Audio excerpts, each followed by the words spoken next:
ये देखिए एक क्वेश्चन हमारे पास में आ रहा है। अ वेट और क्लास 9 का क्वेश्चन है ये। A car weighing 1000 kg and travelling at 30 metre per second stops at a distance of 50 metre decelerating, not acceleration, decelerating हो रहा है यानी कि नीचे की ओर आ रहा है यूनिफॉर्मली एक स्पीड से। What is the force exerted on it, उस पर फोर्स कितना लगेगा अगर उसने फोर्स अप्लाई किया। ठीक है, what is the work done, और वर्क डन निकालना होगा। देखिए हमारे पास में मैंने पहले से लिख रखा है एम हमारे पास 1000 kg दे रखा है, यू कितना इनिशियल डिस्टेंस हमारे पास कितनी है, initial velocity 30 metre per second, और फाइनल वेलोसिटी हमारे पास 0 हो चुकी है क्योंकि वहां पर जाकर वो रुक चुका है, ब्रेक लग चुका है। ए हमें फाइंड आउट करना है। डिस्टेंस हमारे पास कितना है 50 मीटर। कौन सी इक्वेशन लगेगी, हमारे पास 3 इक्वेशन ऑफ मोशन होती है और जिसमें कि हमारे पास एस भी है और ए फाइंड आउट करना है, वी भी है और यू भी है। तो हमारे पास third equation of motion directly हमको समझ में आ रही है। V square is equal to U square plus 2as क्या होता है, V square is equal to U square plus 2as third equation होती है। वी हमारे पास कितना है 0 है स्क्वायर, उसके बाद में u कितना हमारे पास में 30 का whole square plus 2 into S कितना है, a कितना हमारे पास में फाइंड आउट करना है, s कितना है 50।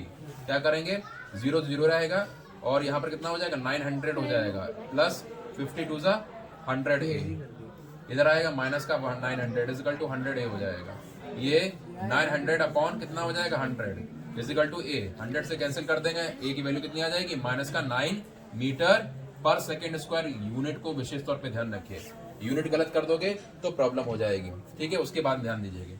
और हमसे अब क्या पूछ रहा है, व्हाट इज अ फोर्स, क्या करना है व्हाट इज अ फोर्स। तो एन ए हमारे पास निकल आया, एम हमारे पास पहले से ही है, एफ इजिकल टू क्या होता है M into A, force equal to mass into acceleration. Force कितना हमारे पास में फाइंड आउट करना है, मास कितना हमारे पास में है 1000, यहाँ रख दीजिए 1000। ए कितना हमारे पास में माइनस का 9, एफ इजिकल टू कितना हो जाएगा माइनस का 9000 न्यूटन, क्योंकि फोर्स की यूनिट क्या होती है M Newton.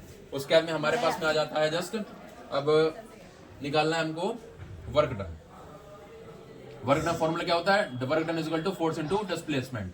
Work done equal to force कितना हमारे पास हो गया 9000 और डिस्प्लेसमेंट कितना हुआ हमारे पास में, कितना डिस्प्लेसमेंट हुआ 50। W इज इक्वल टू 9 5 जा 45 1 2 3 4 यानी कि 4,50,000 यानी कि 4,50,000 जूल्स, क्योंकि वर्क डन हमारा क्या है जूल में आता है। This is the complete question.